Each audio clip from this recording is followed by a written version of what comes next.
Check, check, check. What's going on, everybody? We are now going live.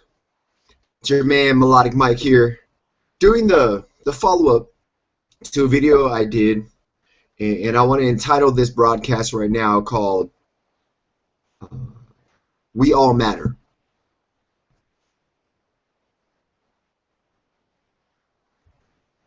And so, trying really hard right now. I think there's a little bit of drag, a little bit of lag.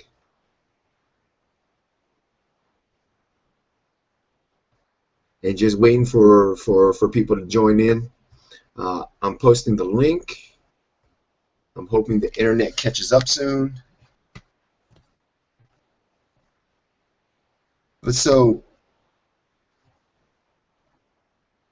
I wanted to do this discussion pertaining to my video I did on All Lives Matter, and there was a lot of uproar, a lot of conversations, a lot of backlash. Some people questioning my character, but I kind of wanted to openly have a respectful discussion and education process. So as everybody starts logging in, hopefully more and more will get a chance to log in. I will be here for about an hour. Let's shoot for an hour. As everything's getting set up, I'm going to repost my link right now to my Facebook. It's going to be facebook.com/melodicmic, MELODICMIC. And so give me a quick minute as I continue posting this so people can join. Hold on real quick.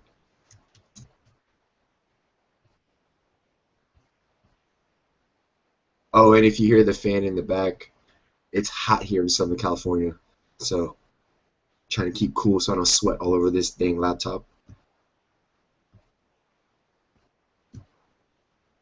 All right, people.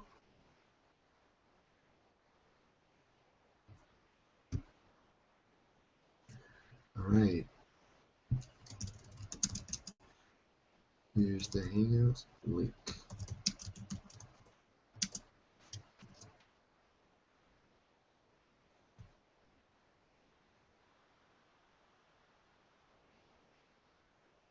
I'm hoping more and more can join in, and more people feel comfortable in joining in.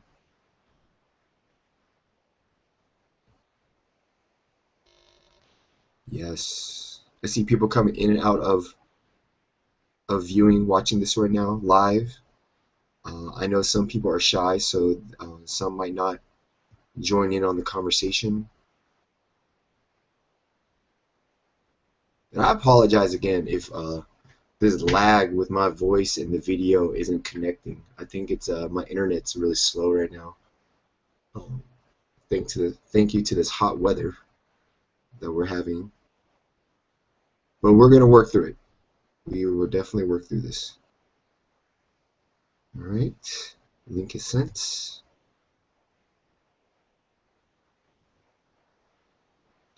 You're live.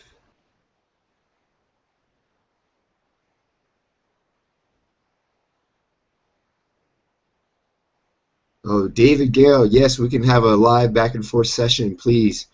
Let me go ahead and post the link to the Google Hangout. As long as you have I believe, a Google email account, you can definitely join in on the Hangout or click on the link that I am providing right now. Some people are already asking, where's the link? Why is it? Oops. Here's a link to the Hangouts.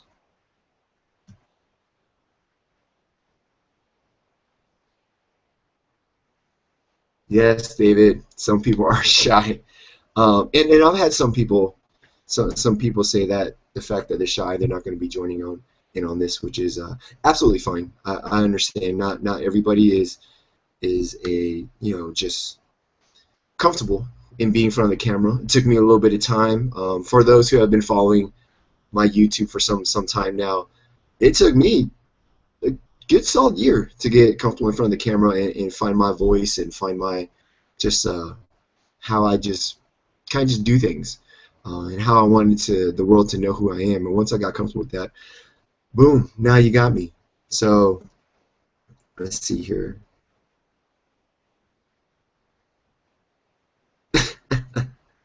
David, you are hilarious. So, all right. For those who are going to be joining in, please come on, go ahead, join in. This is streaming live on YouTube also. I posted that link. And those who wanted to, I don't want to say bash on me or really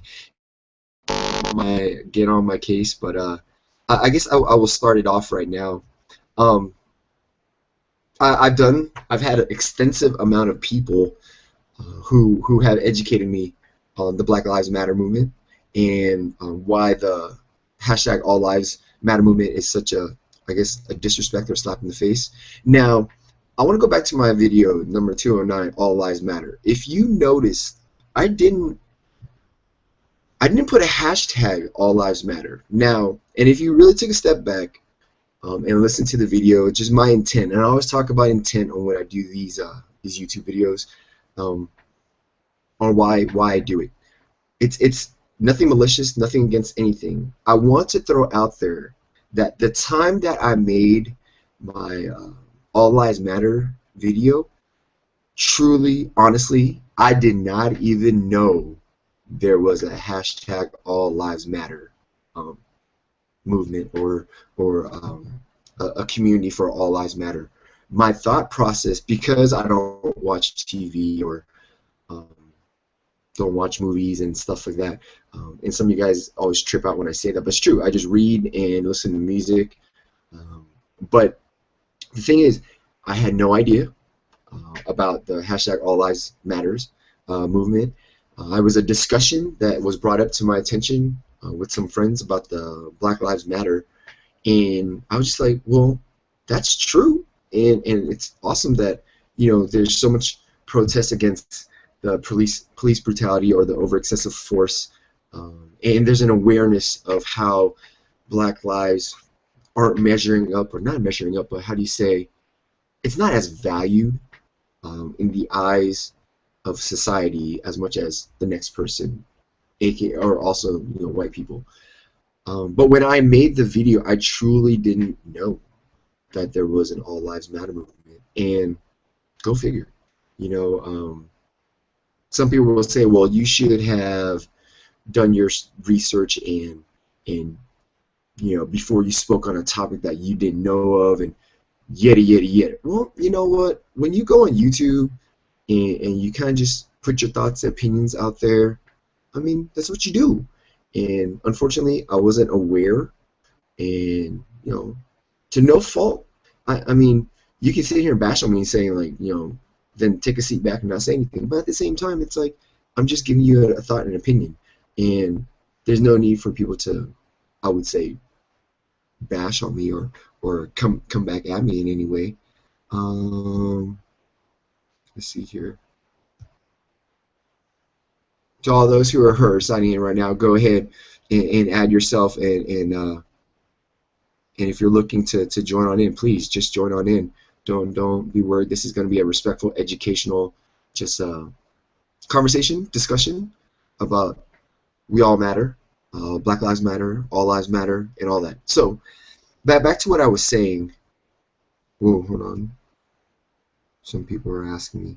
You can click on the video above, or click on the. Well, thanks, Len. Appreciate it. Yeah, appreciate you helping me out here, Len, and just kind of educating people on how to get on this video. And can I get the invite to discussion? Let's see the page. Really? Okay, hold on. I thought I openly invited everybody. And if this, obviously, stretches over an hour, we will stretch this over an hour. I definitely want to have a conversation with you all. I am also new at using this, so let me split screen Q&A. Oh, there we go. Invite people.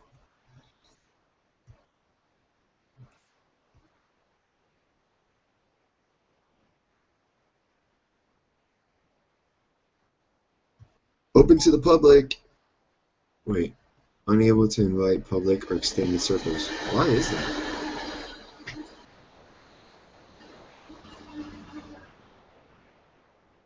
Huh.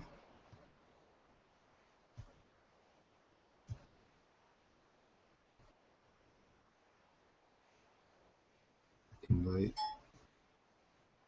Why won't it invite to public? Anybody? Can anybody help me with this? Public extended circles. I want to make this public. I don't know why people. I can't do public. I'm not trying to do a quiet invitation. Everyone you invite will be sent.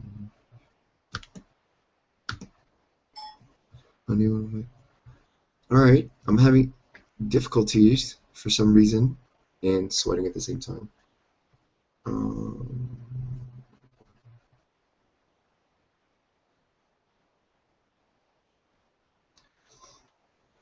Okay, hold on real quick. Wow, I want to say hi to David, Hanbi, Shauna, the Pokey Kid, River, Renewal, Len, Scarlett. Thank you. I know you guys are viewing right now, and viewers invite. I am looking to figure. This is a public event.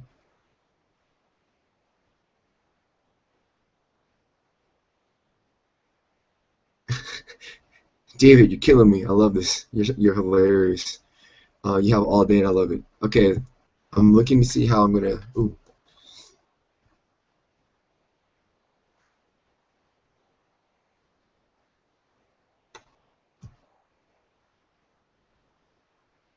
Maybe that. I just press share the event.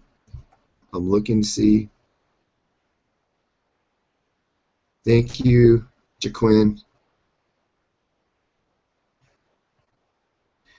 Freaking David, you are hilarious. Okay.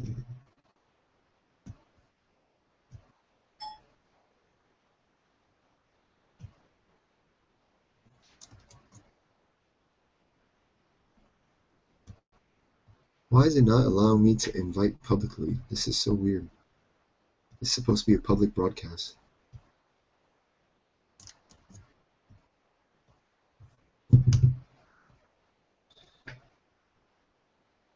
If anybody knows why I cannot add people to this or why people can't come in. All right, let's continue on as we are looking to figure this out at the same time. Let's see here. Oh, so a lot of information, a lot of videos, a lot of messages coming back and forth. People, apologize, sweat rag. Educating me on the BLM hashtag Black Lives Movement, Matters movement, and I get it. I totally get it. I get the uproar. I get the whole, just people wanting justice and people wanting to be heard and people want, especially our Black Americans who feel as though they're not being. Oh, there we go, Scarlett. What's going on? And people not feeling as though they're not being represented. And oh, Scarlett, what's going on? Hey, Mike, what's going on? Good. How you doing? Thank you for joining. Yeah, no problem. I think the last link you sent in is the actual video invite, so it worked. That's yeah, awesome. You got it. Okay, so that means I have to go back to my Facebook and all that and put that link. Yeah. I mean, because the other link led to, I guess you created an event page for it, and that's why you're seeing Lynn and David's comments, but the actual link to the video, I think, is the last one you just posted. So that's the one Okay, I clicked. So perfect. Go ahead and do that. I appreciate you being patient with me, getting this yeah, no organized. problem. I have been wanting to talk to you and get your perspective on this whole thing ever since I saw the video. Because I also left a Yes. comment, and I, we've met once before in Vegas during the supposed convention, AMBW convention, and we had a lot of fun. And I've been following you for at least 2 years now, so I know, yeah. So I know your intention. I know you're wanting to develop a community of ladies and gentlemen. I understand your stance completely. It just threw me for a loop uh, when you started saying all lives matter and Right. have then the Black Lives Movement evolve into that rhetoric. And I'm like, no, what are you talking about? Don't say that. Like, I was just really kind of like, it was so cringy for me because I know what your intention was, but I know the message can be completely misconstrued because it's just not at all what we are trying to get right now. And it was like, Mike, what are you doing? Email somebody, get some talks in because this is really disheartening. I was really disappointed. And so watching, I don't have Facebook, but your page is open, which is cool. So I'm able to read what people say to you and what you say back. So like I saw your huge long, back and forth with Nikki and I want to say Carla is her name. Yeah. And I didn't read every single post. I kind of got a gist of what was going on, and all I can say is that they saying the truth, but they're coming at you in a way like you haven't been doing this before. And it's just kind of like, girls, like, calm down. The passion is there. He understands the passion, but you got to get where he's coming from too. But I don't know. It was just really disheartening for me to see the whole thing go down. So I was really excited when you said that there was going to be a discussion about this. I'm like, yes, there needs to be a discussion about this. Absolutely. Real quick, can we say hi to Len? Len, how you doing? Hi, Lynn. Hey, beautiful. How are you doing? Hey, Mike. How are you? Oh, Dan, I thought you were talking about me. My bad. Never mind. I'm gonna pray about that now. Both of y'all are beautiful. How's your Sunday? Oh, thank you. Praises on a Sunday that everybody can join in today. You're welcome. I have to go to Bible study at 6, but I'm gonna be here until probably about 5:50ish. Okay. So real quick, I don't know if you guys caught the drift of what I was saying. Oh man. Oh, there we go. When I spoke about the video earlier in this broadcast, I mentioned I didn't know that there was an All Lives Matter.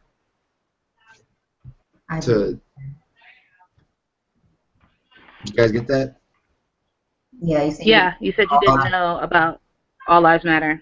So I didn't know about the All Lives Matter, and so I think the backlash of me stating that I hope the Black Lives Matter evolves into everyone, All Lives Matter, came about because I wasn't aware, and so people took me with the stance of the whole hashtag All Lives Matter and really jumped on me for that.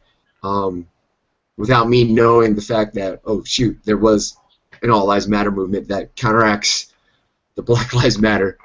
And once that happened, I was like, oh, I can see where people were upset and where there was an uproar. Definitely understand, but I want people to understand that in the video, I even talked about how I appreciated the drive, the passion. I love seeing that when people have a purpose and when they're rallying and stuff like that.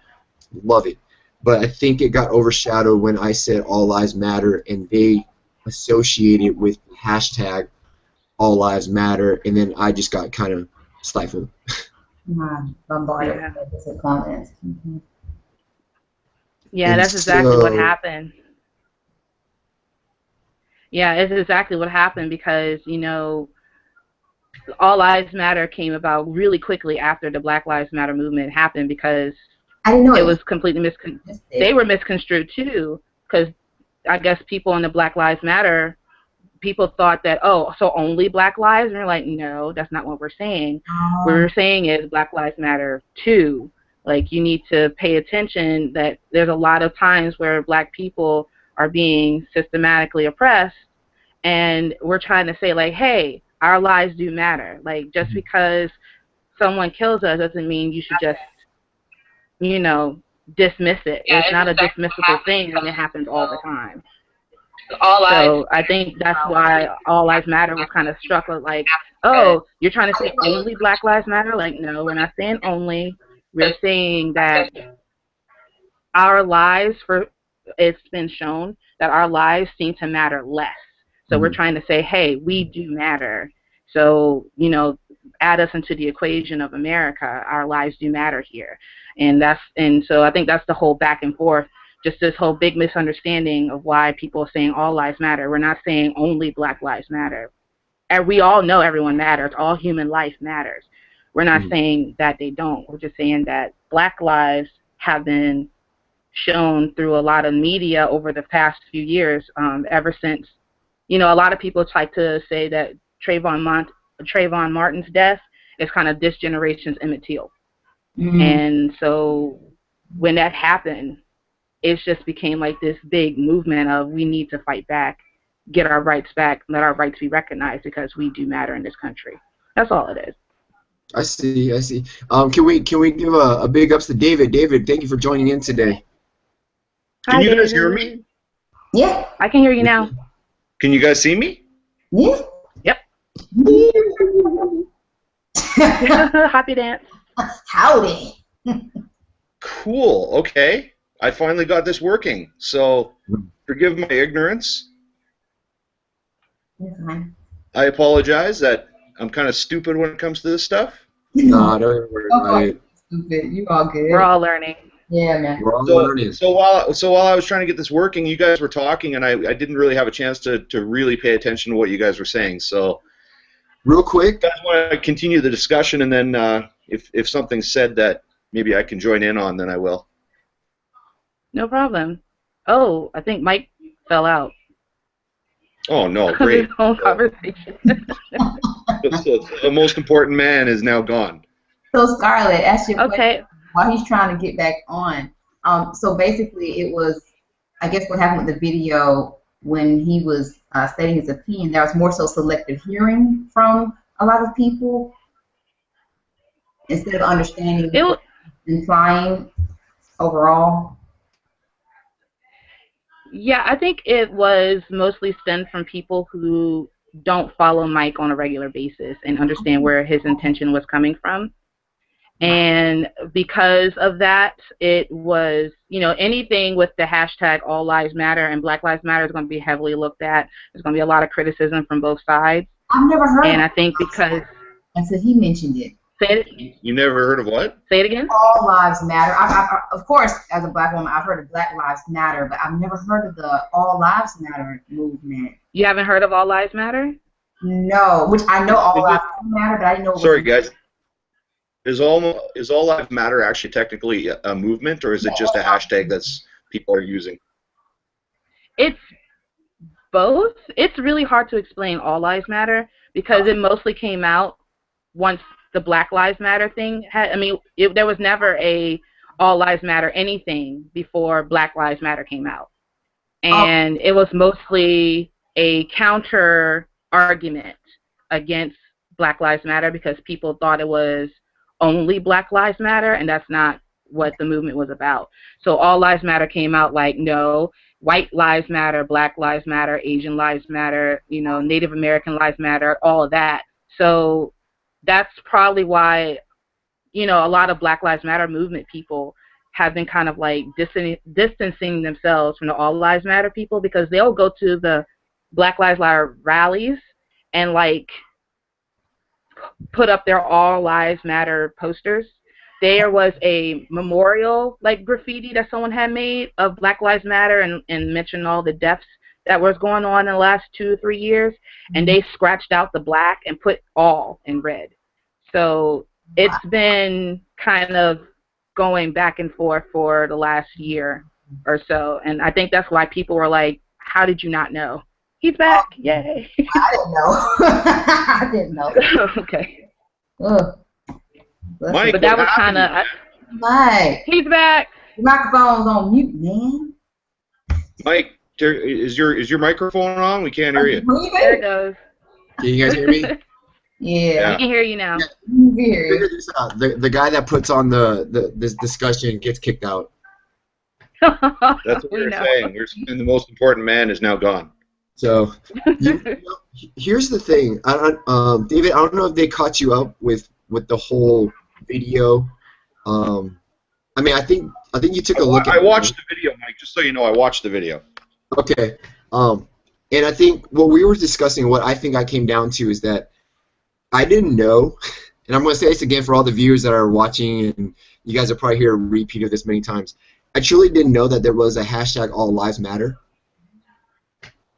outside that was already going on. So when I did the video, it was just a discussion that I had with friends, and I was like, well, I love the fact that there's that, but I hope that in the end we can evolve into where everybody lives matters. And I didn't know that the Black Lives Matter movement is about that. So I guess once I said all lives matter, boom, I got slapped in the face because they associated me with the hashtag all lives matter. But my video was just about, I want all of us to unite and create a community. For those, especially for those who know me and gotten to know me in the last couple years, that's all I do here on YouTube.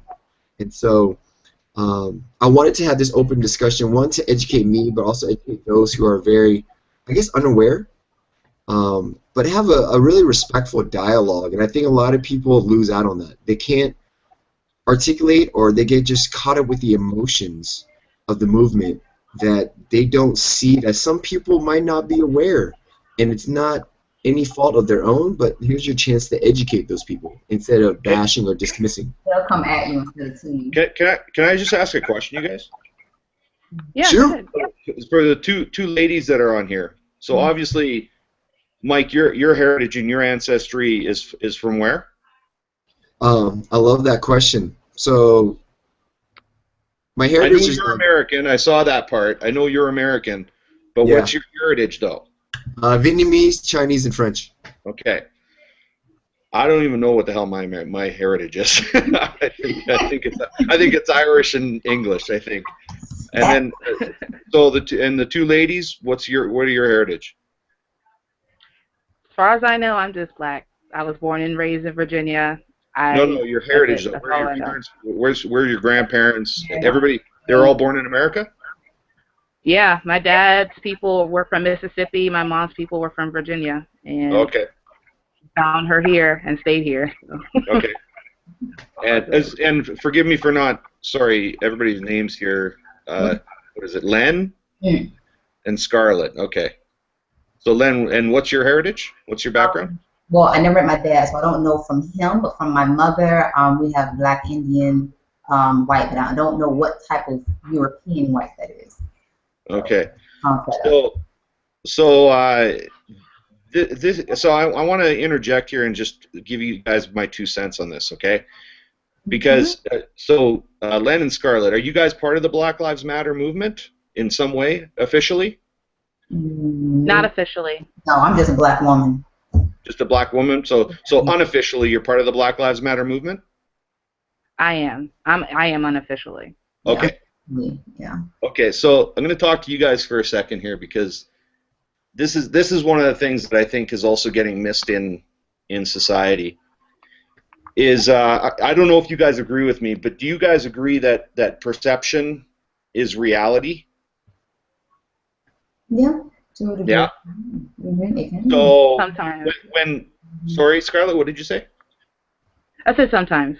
Sometimes. Well, so I like to use companies as an example, or things that happen in our society. You know, there's a lot of things that go around about certain companies doing certain things, and there's this narrative that becomes the truth, and then the companies come out and go, well, that's not the truth at all. But that was the perception. Everybody had a perception that this is what the truth was, and that's what became the truth, until that company could prove otherwise. Do you understand what I mean? Mm-hmm. Okay, so when I first heard about the Black Lives Matter, and I start listening to what everybody has to say, the perception, and I'm saying perception because it may not be the truth, but the perception as a white man is that inherently Black Lives Matter is in itself a racist type of thing to say. So it sounds, the perception for me is that what they stand for, which is getting rid of racism against black people, is creating racism against white people. And that's why it was hard, because the perception was that why would I stand behind a movement that is basically reverse racist? You understand what I mean? I see your point. I get your question. Mm-hmm. I get your question. Let me try and answer it for you. The movement never really started off as a FU to white people. When we say white people or use like white America, we know internally that it doesn't mean all of white America, because that's ridiculous. No one should talk in absolutes. Not every white person acts, behaves, does anything the same. Mm-hmm. But there is a system here, unfortunately, that seems to benefit all white people. Not because not income necessarily equality, but just some inequalities in general that seem to just benefit white people over any other ethnicity, not just black. So we're not necessarily saying all white people are racist or all white people are anti-black, because we know that's not true. There are white allies inside of the Black Lives Matter movement, including the presidential candidate right now, Bernie Sanders, who is all for the movement and what we stand for. So I get kind of how you're saying that it seems like it's an anti-white, just white people in general. All white people are bad. We're not like that. We're not like the sheep in Animal Farm at all. It's more along the lines of, we're just pointing out that because certain people are in power and they allow certain things to happen and certain things to slide. We just don't like how in the media, if a black person or any person of color does a crime, we get their entire history of who they are, and it seems like they're a thug and they're a criminal and this is going on. But when a white person does a crime, it's like, oh, they're a lone wolf. This isn't a representation of the entire race. It's they were just a loner, or maybe they were mentally ill. It's like they have excuses. It seems like there's more excuses and more reasoning behind their behavior. And for black and other ethnicity behavior, it's like, oh, that's what they do. And Okay. we're trying to combat against that. We're not saying that necessarily all white people are bad per se. What we're saying is that we want these types of stereotypes against us, these types of conversations about us to change, because we're on that same level. Everyone should be on the same level. And Okay. we want what Mike was talking about in his video. We want everything to evolve so that we're all level, that we all matter. But unfortunately, right now, it doesn't seem like that. It seems really imbalanced. We're going to have that discussion in our own community as well. Sorry, Len, what was that? We're going to have that discussion within our own community as well. Sorry, which discussion are you talking about specifically? As a black community, we need to have those conversations with each other as well, pertaining to the perception, pertaining to the stereotype. Okay. And that's what I want to get back to, because Scarlett, I understand what you're saying about what and I don't even know if that's just your perception as well, or if it's the truth. One of the problems that I have is there's a couple problems. There's a couple problems that I have. One of the problems is that when I get on social media, this is the very first time, and I've been watching, and I've been trying to learn, and I've been trying to see what everybody's saying, and I've been trying to have discussions with people on social media, okay? But this is the very first time that I've been able to actually talk face-to-face with a couple African-American girls or African-American people who are involved in the movement, either directly or indirectly, without being called names, without being called a racist, without being called white trash, without being called an asshole, without being called all Yeah. these things. Okay? Right. So when I'm trying to have an authentic discussion to try to learn about what these problems are that you guys are talking about, because again, it's about perception, right? My perception is, what are these inequalities that you're talking about? I don't understand that, because my perception is that I know a lot of white people who are having just as many injustices against them as the black community is claiming that they also have. So it seems kind of like equal to me, right? But so there's a perception there that I'm going, what are these injustices? I don't get that. I want to learn about that. But every time I try to talk to somebody who's part of the Black Lives Matter community, they call me a racist right away. It's like, what kind of discussion can you possibly have with anybody if you're automatically going to throw out that I'm a racist just because I'm white? I'm trying to have an authentic discussion so I can learn. So this is the first time that I've been able to talk to anybody. So that in itself causes a perception that the people that are part of the Black Lives Matter movement are unreasonable in even having a discussion about it because I'm white. You understand what I mean? And again, it's not about the truth. It's not about blanketing everybody. If I was to blanket everybody, then I would be blaming you, right? Which I'm not. So do you understand what I mean? But there's this perception. Yeah, I get it. Sorry, Scarlett. Yeah, Go ahead. I get that. I get that a lot. The Black Lives Matter movement it's a very young movement. It hasn't really developed into anything yet, and there's a lot of different offshoots, and there's a lot of different people claiming the movement, but not really claiming what the movement was about. Because the movement started off, it was started by 3 young women who were just kind of really sick and tired of what they were seeing and what they were doing, and so they just took the initiative to do this social media project and get people on the street to just realize there's just things that are just not right in this country, and it's just not fair, and we need to fight to have a better life for all people, and it's including black people. It just seems like there's always been like this issue with anti-black racism, and it's kind of permeated throughout other cultures too, because for some reason, like, our media really does not depict us in a very strong and positive light. So other communities will come into America and they'll have this preconceived notion, this perception, as you say, towards black people that aren't necessarily true. We have so many different epithets in our culture. There's the black nerd, which I fall under. There's the the black intellectual, the black entrepreneur, the black businessman, the black whatever. They're not always the rappers, the drug dealers, the basketball players, the gangbangers, the whatever. That's nowhere near like a really high percentage of our community. More black women are actually going to college than any other ethnicity or gender class, and so there's just this weird thing that we're trying to fight always, that it's like it's so hard for me to explain this, because the people that come at you, I feel like they're looking for a fight, and they see white people as always the ones that's attacking.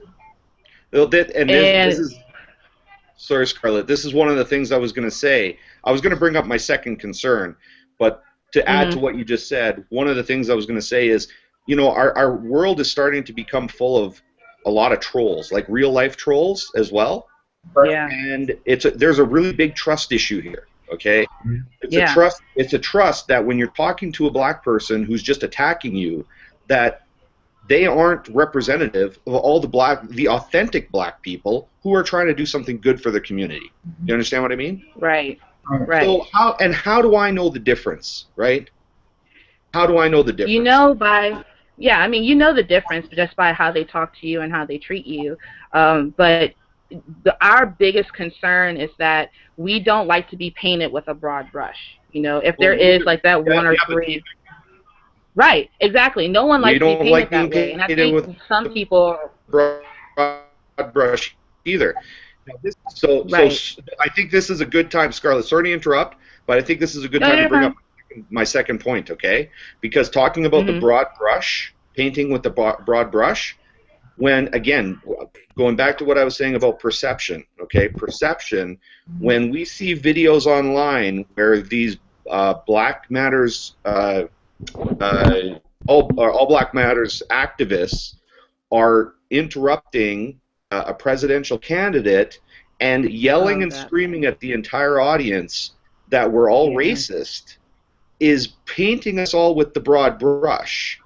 And that's what I'm talking about, is if Black Lives Matter wants to be taken serious, then the perception has to change within by those activists not doing things that are going to make the perception seem that they are all attacking every white person just because of the color of our skin. And I agree with you on that. And to touch on that particular incident, it's been said that those two women that did that were not affiliated with Black Lives Matter. They were kind of acting like a Manchurian candidate in a way. You know, they were kind of put in there to pretty much blow the movement up. And in a way, it was kind of, it really divided some of the supporters, because even some of the women who started it, one of the three women who started it said, like, no, we don't, and we didn't endorse that. We didn't say they should do that, but we're not necessarily saying that they're wrong, or we're trying to say to criminalize these women. And then there are other people who are like, they are wrong, they know better, this is ridiculous, Bernie's on our side, why are you doing this, blah, blah, blah, blah. So even within because the movement is so young and we don't have I don't feel we have a true political stance, kind of like, I'm going to liken this, and some people are going to hate me for this, so really apologize. I'm just already putting the forewarning out there. But it's like how the Tea Party movement started 8 years ago. You know, the Tea Party movement was a really fast movement. It was just like, it was wildfire. Everybody was like, this is what we believe, this is what we're going to do, lots of rallies and stuff about that. But the Tea Party movement, what they have been able to do since then has been able to build some type of political clout. They've been able to organize. They've been able to really get their points across uniformly. And so everyone who's part of the Tea Party movement, there is no, you know, deflection or distraction as to what the Tea Party really stands for. The Tea Party is this. The Tea Party is that. The Tea Party is not this, right? Well, the Black Lives Matter movement, unfortunately, haven't had that moment where we're able to be like, let's all come together. Let's figure out what it is that we all want. Let's figure out what it is, how we're going to tackle these issues, and what type of solutions we're looking for, and go from there. Unfortunately, we haven't done that yet. So we're so fragmented, and so that's why it's so easy for those two girls to come through and claim Black Lives Matter and do what they did, even though they were not even part of the movement. One of them is an avid Sarah Palin fan. So it was reported like, she was a Sarah Palin fan, and she's not anymore.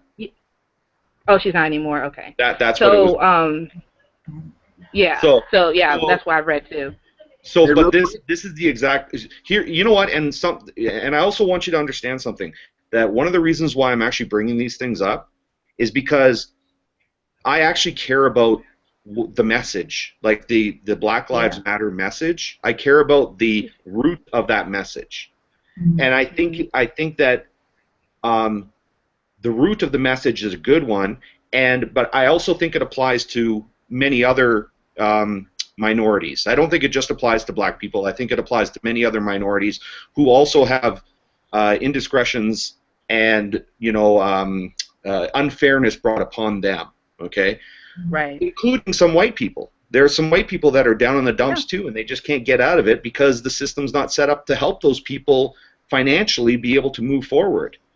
So I believe in the movement. That's exactly right. Yeah, I believe in the movement, and I believe in what you guys are doing. And this is why I'm bringing this up, because as I said before, now the perception, when those two girls take the stage and that blows up on YouTube, and you had supporters before, and those supporters are now, you know what, I'm not supporting this group anymore. That's because of the perception. You're telling me the reality that these two people may be not affiliated with the group in the way that you should be, and maybe there's not this like solid message that needs to be out there like a PR company would do for a corporate company. They send out like a corporate message for a company. Well, that is causing a problem for the movement because supporters are now going, screw you. If you're going to blanket, paint us with the broad brush that we're all racist because we're white, why are we going to support you? We got our own problems. Can I jump in real quick? I completely agree. Yeah, go ahead. Real quick, Hambi, want to say hi to you real quick. Thank you for joining in. Can everyone hear me? Yep. Yeah. I wanted to jump in, David. You bring up a great point, and I've got Scarlett. You saw the back and forth with one of the people on my Facebook page. How she was basically making a blanket statement, saying all white people are like this. Yeah. And for me, it was just so frustrating because they're not. We have bad and great apples in every race, ethnicity, color, whatever you want to claim, right? Including jobs. Mike, including jobs, including police departments.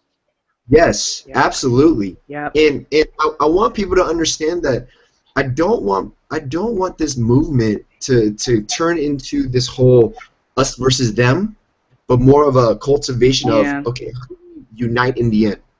Because justice, being served, wanting equality, I get it, but you cannot go into with the mentality of, okay, if one police officer is bad, the whole force is bad. If one white person did something, all white people. If one Asian person did, we can't do that, or we're not going to survive as just humans in general. And I want those people who are wanting to believe they're part of the movement to understand that it's a loving movement, and that's why the video that I put together is wanting to build community and unite. At the end of the day, that's what we need to do. David brings up great points. Scarlett, you brought up a side where I wish more people would. What did David you say? Perception of how it should be, and I think that's what's getting lost with all these kids wanting to be part of a rally, or kids who don't really understand what the movement is, but they just want to be part of something. And I think more people need to understand the mission. I think more people need to really cultivate something within themselves on the reason why. What's the purpose on why I'm being part of this? And why am I supporting something? And you really need to see if this is for you or not. Because when I got attacked by saying you're either with us or you're an enemy, I'm like, I'm not an enemy. I just need to be educated more on it. And here's a perfect time for you to do so. I had a conversation with a friend of mine, and I asked, okay, what if middle-class American John Smith grew up with a great family, raised, going to good schools and stuff like that, and never was exposed to any of this? Is it little Johnny Smith here? Is it his fault that he's not aware of this movement, and just because he's not aware of it, should he be just chastised for it? Okay. Now, what I brought up next was, what if little Johnny Smith was black? Should he be chastised for not knowing the Black Lives Matters movement because he was unaware of it, growing up in middle class? He's doing well. His parents brought him up well. Now, what happens if Johnny Smith was white? Do you chastise him even more because he's white? So it's like, I think at the end of the day, we all need to understand that there's going to be people who are unaware, and it's a perfect time for you to educate them, and it's a perfect time to have a discussion now. The biggest thing, and I take this from Pac, is that the conversations we have now I don't think it's going to change a lot of things right now, but it sets it up for generations past us, because we're having this dialogue and we're open to it. Somebody brought, my friend, she brought up the fact that she came across a white lady who was a racist in the grocery store as she was trying to help her out grabbing groceries, and this lady went crazy on her, saying, oh, you black, blah, blah, blah, blah, I don't need your help.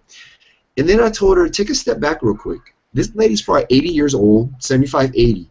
She went through those years where there was racism huge, and there was segregation. And that's like in the pit of her stomach. She's not going to change now. But with our generation and the generations next, the movements and the discussions that we need to have now is going to set them up for their future, and not worrying about those older generations who are on their last leg of their years, they're not going to change.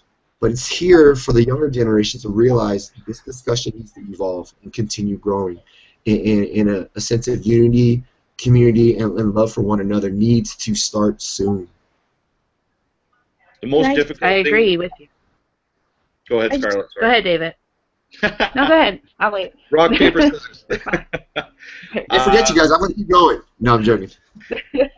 What I was going to say is, honestly, I think one of the most difficult things you guys are going to be dealing with, not just you guys, but all of us in society when it comes to our own societal problems within our communities, is trying to get rid of the inauthentic trolls who are trying to divide people because you don't know who those people are. And they're just trying to say things that are going to make one person mad at another person. And it's working. To be honest, it's working. All over the internet, all over the videos, things are being edited now just to piss people off. And that, I think, is the biggest problem, not the police. I don't think that's the biggest problem. I think there's much bigger problems. And like I said, getting rid of the trolls, the real-life trolls that are just trying to cause a war, create a war, and create violence, because there are people, I think we have all experienced and we're all aware, there are people that love drama, right? There are people, there's a phrase called, there's a phrase that says, there are people that are addicted to drama. And I think that that's one of the problems that our world faces, is dealing with people who are addicted to drama. Can I add something? Back to something Mike said already, but it was about what you said about unaware. It's so funny because until I saw the video, I didn't know about the Black Lives Matter movement. I didn't know about the All Lives Matter movement because I live in Canada, and it seems that for some reason we think we're immune to all these issues because we live in a multicultural system. And so kids are taught right from grade 1 to be accepting every race. And Black History Month is really big in Canada. So it's like I didn't know about it, and I was having a conversation with my sister. I was like, oh, I just saw this video, and she was like, yeah. And she's been hearing about it, and I'm like, what is it about? So it's like, I'm Black, I should know, but because of where I live, it's like nobody around here knows about the Black Lives Matter movement or All Life Matters movement. It's just, it's like we live in a cocoon of our in Canada, it's about the Indians. So like making life more easier for the Indians, the Aborigines, we're more worried about the Aborigines, we're more worried about people from anywhere else but Africa, and yeah, basically no one from Africa, we don't care about them, well, because we don't see them as having a problem. We think that all the Indians have an issue, and so the government, everybody is geared towards, the school system is geared towards making life easier for them. So it's like for us, we have more of an Indian life matter kind of situation here. And I don't see, where are you from, Handy? I'm from where do I live? Yeah, what city do you live in? I live in Mississauga, in Canada. Okay. Yeah. So that's what we have here, and that's why I was like, okay, I would love to know what this is all about. Black Lives Matter. I want to know what it's all about. That's why I decided to join this, and I have to say it's been very, very enlightening, and I definitely know I'm going to talk about this as a more informed, educated person on this issue, because up until now I've just been like, yeah, it's just something that's going around here, because I don't see it as an issue over here. Because as a Black person over here, I don't feel like I face racism. It's just not there in Canada. You cannot afford to be, because people pick up on that, and it's really big. It's a really big issue. I have a colleague who got fired last year because this kid in our class, so I'm a teacher, and the kid in our class, all she said was, you said something that was derogatory against my culture, and it went really big, and she got fired for that. So people are very cautious over here, and they try as much as possible to be accepted. So I think it's possible to be unaware about these issues, not necessarily ignorant, but just unaware about it because of where you live. So that would go back to John Smith, who is Black but doesn't know anything about it because he wasn't raised with that issue as a focal point in his family. I don't know if anything I'm saying makes sense. Probably doesn't. Absolutely. No, of course it makes sense. Yeah, it absolutely does. And part of me feels as though in America, we blow a lot of things up. Like we literally find, like, as David said, drama, and we thrive on drama. I mean, the media cuts and splices things so people can look and get all riled up over here about drama. People breathe it, and it's just so sad. And I hope, like, this right here, I hope creates people to be more open-minded to people's opinions in general. Because we can agree to disagree, to agree. It doesn't matter, But as long as we respect one another. I think what you need to do, Mike, is we need to educate people more on how to have these kind of discussions. Mm-hmm. That's what we need to educate people on. We need to learn how to have these kind of conversations, because just having a conversation where you're just yelling at each other and nobody's actually listening to one another is just creating more drama and more tension and more division. Well, to add on that, David, what I'm scared of for this next generation is that they're so used to doing this and not doing this. Right. They don't read, they don't know how to write, they don't have communication skills. When you do this, the social media and all that, there's no tone. And I think that's what lacks, because people, they assume that you can say one thing and totally mean it in such a nice way, but the way they take it without hearing it, and they just read it, can totally get blown out of proportion. Mm-hmm.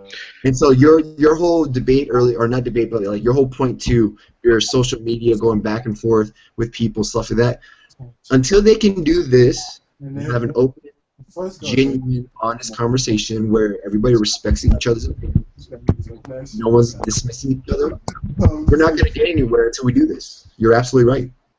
You want to hear a little experiment I did today before I got on here? Yeah. There are a couple people online who were insulting me for my stance and my opinion just based on YouTube comments. So I told them, I said, you know what, we're going to have a little bit of a Google Hangout. Why don't you come join us and we can talk? And they were like, no, that's okay, I'm going to pass. Of course you're going to pass, because you're only brave to insult me and put me down and wish death threats against me if it's behind your computer. Right. Everybody's brave behind their computer. Yeah. Hey, David, where are you from? Like, what city? Calgary. Oh, okay. So here in California, especially Southern California, I don't know how the rest of you guys, we call that internet banging. People want to be a thug. People want to go ahead and knock some other person out just because they can, typing-wise. And they never want no face. They feel like they're in power, but they're actually weak. Yeah. So just Hanby, are you there? No, the link with James work. I think he's trying to adjust her cam. Oh. Okay. So Hanby and I are both actually Canadian. Wow. Which is kind of, it's actually cool to get a perspective somewhere else. Sorry, I can't hear you because there's some talking in the background there. I think that's from Hanby. Yeah, I think welcome. Okay, until she fixes, I just muted her just so she can fix her thing. Oh, there she I think she's back. Okay, I'll unmute. Hanby, I muted you, just so you can fix your thing, your camera. But I appreciate this. You know what I was also thinking too, is that I hope in the distant future, or in the near future, we start having diversity classes on how to speak to one another, based on culture, based on, on how perception could be. I think that here in the States, police officers maybe should go through a diversity class in how to address certain ethnicities and cultures.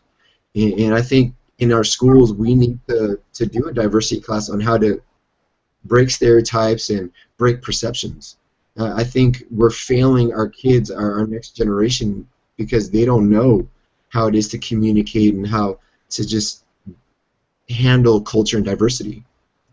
I agree with you, Mike, but I'll add this, because I was talking with a friend of mine last night about this.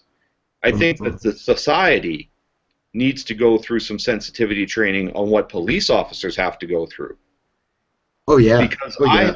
Because I have okay, let me tell you guys a couple stories here.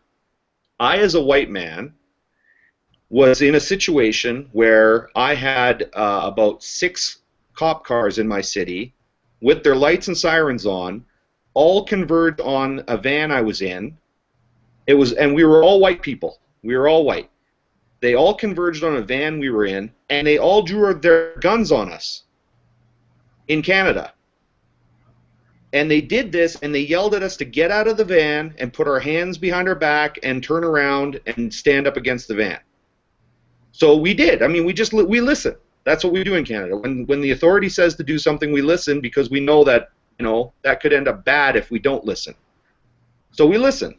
So we did. Now what happened was that the driver of the van, the day before, had reported his van stolen because there was they were cleaning the streets, and the street cleaners moved his van from one place to another because his van was blocking their ability to clean the streets. And that's what they do in Canada. I don't know about the U.S., but in Canada, they post signs saying we're going to do street cleaning on this day, and if any vehicles are parked there, they're going to get towed. Now, they were nice enough that they didn't tow his vehicle to the impound, they just towed it and moved it onto another block. Right. Well, after he reported it stolen because it wasn't where he originally put it, he found his van a block away. But when he called it in to say, my van has been found, that didn't get through to the police officers in the cars, and they saw his van, and they stopped us because they thought that we were thieves stealing his van. Mm-hmm.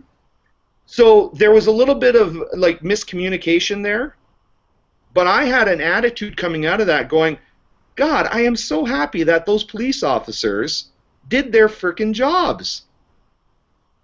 Like, wow, that is amazing. They even though it was a miscommunication, even though we were wrongfully stopped and had guns pointed at us, I'm so glad that the cops actually were looking for a stolen van. That gives me confidence that our police service is doing their job and looking out for us. So, so that was one of the stories I wanted to tell you about, because that happens in Canada too, right? Mm-hmm. So anyway, now I actually, to be honest, I'm kind of forgetting what the original point of my comment was, but that was a good story anyway. But here's the thing. Hey, Hanbi, make sure if you want to say something, unmute yourself. I muted you just so if you want to join back in, make sure. I try to unmute you now, but it wouldn't let me. Here's the scary part, David, with that. I think pertaining to the Black Lives Matter movement and just people of color over here. Oh, I remember what my point was. Go ahead. Sorry, I'll tell you in a second. I was going to say, I think a lot of people, because of that happening so frequently, that when cops pull you over, there's that whole thing of, God, here we go again. And then now, because a lot of fear of what has happened, I might not make it home, you know, and that's in the back of people's minds. I also believe that we, as a society, need to understand that cops have the same fear. That was actually my point. That's what the point I was getting to. And the point. Sorry, Mike. The point I was going to get to is that what people don't seem to want to try to understand about police officers is maybe when they got stopped and they didn't have such a good encounter with that police officer, maybe an hour before that police officer was just at a crime scene where a little 2-year-old girl was shot in the head. Yep. I was going to bring that to you. Maybe that police officer had some traumatizing experience right before that, and he's not in such a good mood. But he's still trying to do his job, and he's a frickin' human being. He's human. Just because he's got a badge on doesn't mean he's not human. Right. I agree.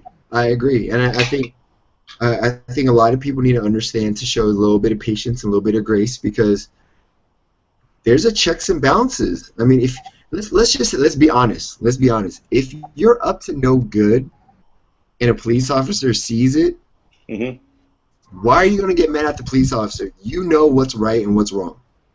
If you're not doing anything wrong, most likely they're not going to bother you. But The hardest part is because there's been so much profiling here in the States.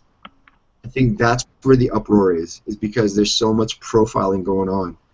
Now, can we like find a compromise or a middle point where people can start understanding? Yeah, but I think, I mean, I don't want to sound racist and I don't want to sound this, but I've heard this from a lot of my friends too. It's like it all starts in the community of where you grow up or the community that you're in. Until you really clean up your own community and start working outwards, you know, and stop doing the crime. Stop putting graffiti on the wall. Stop stealing from the liquor store. Stop all this stuff, right? And once you start doing that and creating an atmosphere where people are trusting, because at the end of the day, we need to trust one another, I think that's where it starts. It starts in your own community, no matter where you live. And I don't think people get that. They just want, like you said, like the cops are the end-all be-all. And they're not perfect. You know, they're not. Of course they're not perfect. They're human beings too. And cops, you know, especially today, we see cops are being held accountable for their actions. You know, I mean, this is not. I don't think that from a Canadian's perspective, and just again, this is the perception from a Canadian's perspective.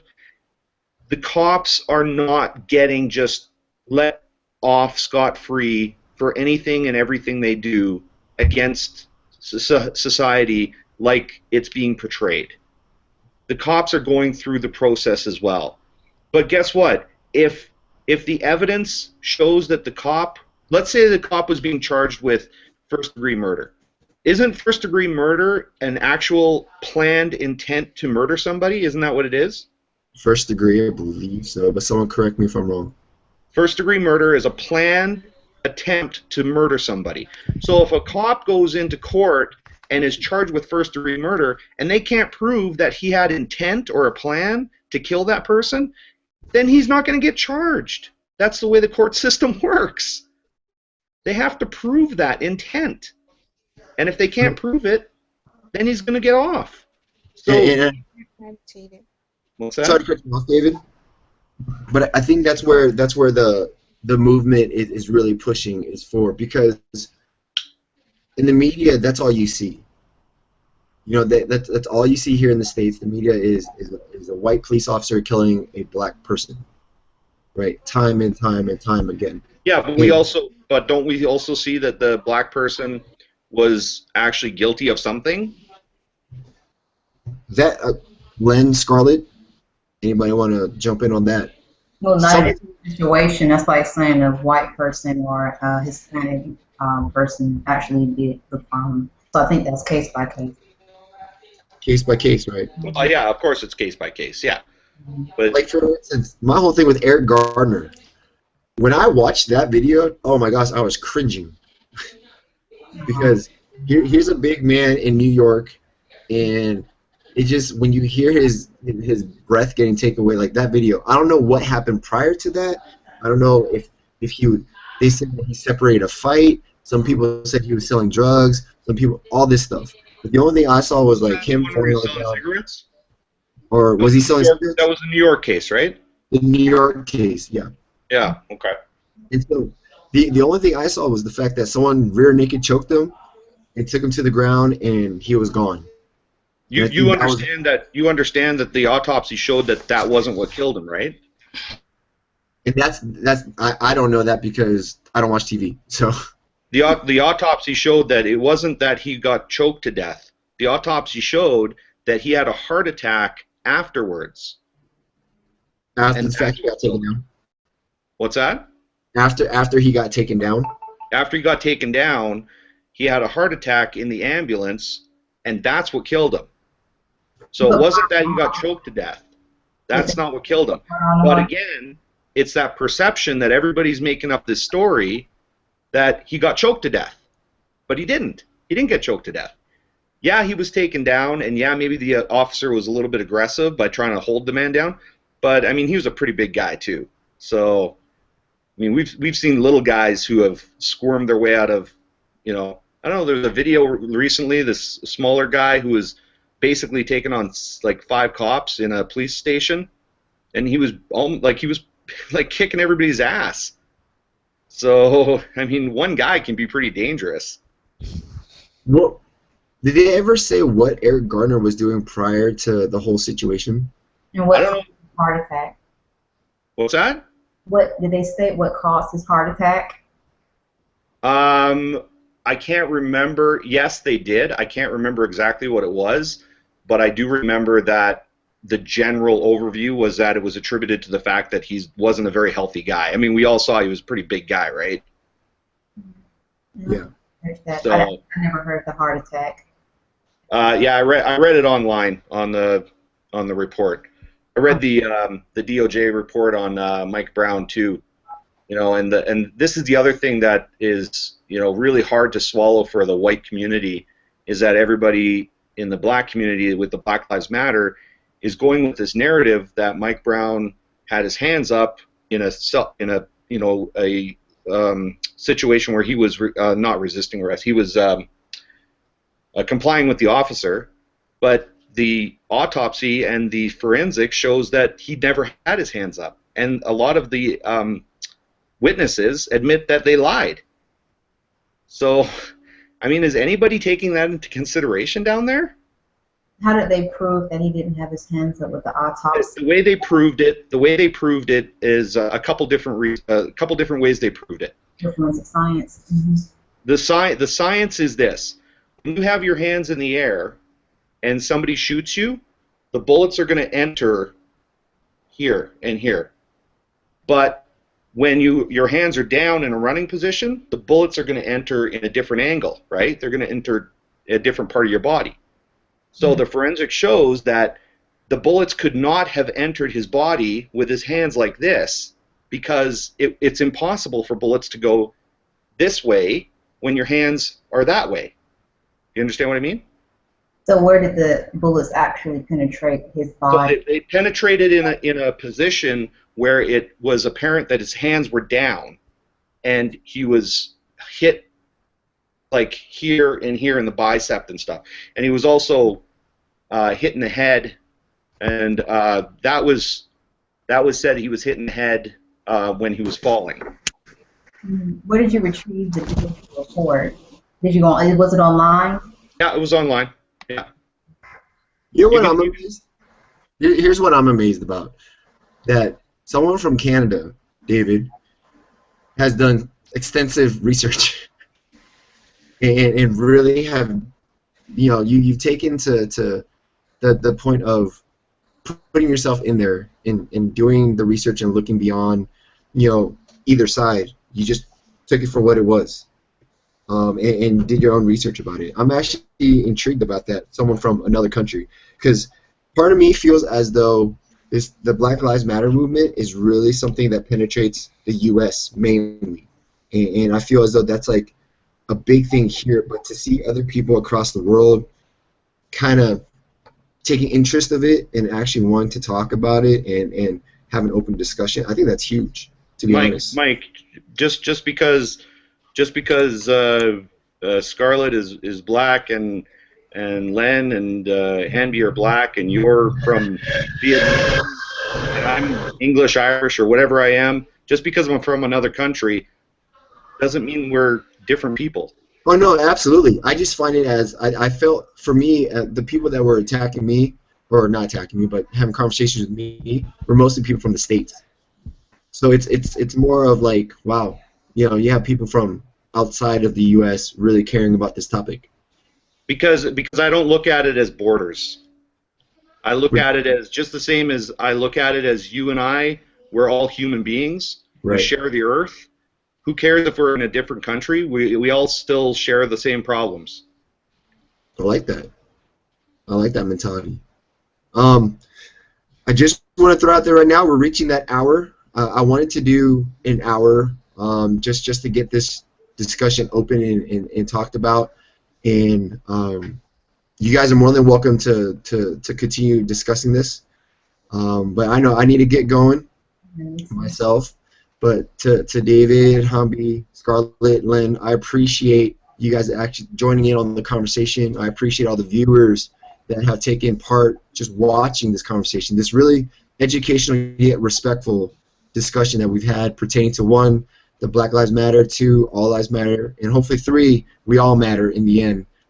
with my intentions of what my video was all about.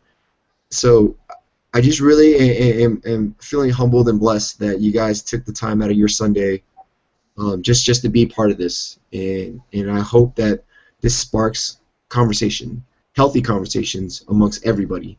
And it's funny, one of my friends before I leave, one of my friends brought this up. She's like, why does it take an Asian man to bring this topic up for it to be such an uproar? I'm like, I don't know. Maybe because I'm a third party, I don't know. But I'm glad it happened. And You're not the I'm only glad one, that, too. Like, there's yeah, other, I'm not. there's That's a the lot of Asian activists who are all for the movement. They have their own hashtag that says Yellow Peril supports Black Lives. So it's really cool. And there's this one blogger that I follow. His name is Rainier Manning. He's on Facebook under the tag LLAG, which used to stand for the Love Life of an Asian Guy. He used to do like a lot of relationship advice, and now he does mostly just proactivist stuff. And his Facebook is full of different articles that he found, articles that was presenting to him about what's going on out there that's not necessarily being reported. Like, you know, because he doesn't just talk about Black lives, he doesn't just talk about Asian lives. We just had the whole open discussion about that little kid Ahmed who brought a clock to school, but people thought it was a bomb for some stupid reason, and you know, and other things as well. So there are a lot of Asian activists out there too, and I am so grateful, and I'm really applaud you guys for, you know, fighting that horrible model minority myth, because I feel like that's a big oppression to you guys, because it makes you guys seem like, look, it makes it makes the white America, again, not a blanket statement, David, so don't freak you out about that, but it makes white America be like, I'm just saying, when I say white America, it's not a blanket statement. I know it's not all white people. I'm just saying in general. So when I say, when it makes white America go like, look, other POC, people of color, look at the Asians, look at what they're doing. They are amazing. You need to do it like that. And it's just another form of division. And that's kind of what we're trying to fight. It's all of these different forms of division, all of these stereotypes, all of these, you know, things that are put in place to separate us. I heard this journalist a few years ago: distance breeds ignorance. The further you are away from it, the further you don't know anything about it, and the further you make these horrible assumptions about people. So the more we get together, and the more that our communities and our friendships and our relationships are involving other, you know, cultures, Asian, Hispanic, whatever, the further we get from these, you know, like, oh, you're trying to race bait, or oh, you're trying to point fingers at me, or oh, you're doing this, you're doing that. If we are able to just be like, look, it's not about that. It's about respect. It's about coming together out of love and respect, and being able to realize that these systems are here to put all of us down, not just us, but everyone. Then I think it'll be, like you said, we'll be able to evolve the talk to everyone matters. Once we all in the same playing field, it goes down. So I know we're trying to leave. I just want to point out there's a video series right now on PBS called I think Independent Lens. And if you look, there is a video called Park Avenue, Money, Lies, and Something Else. It talks about how the country has developed this really horrible income, or the country has developed this really horrible income instability throughout the years. So I really recommend that we find that.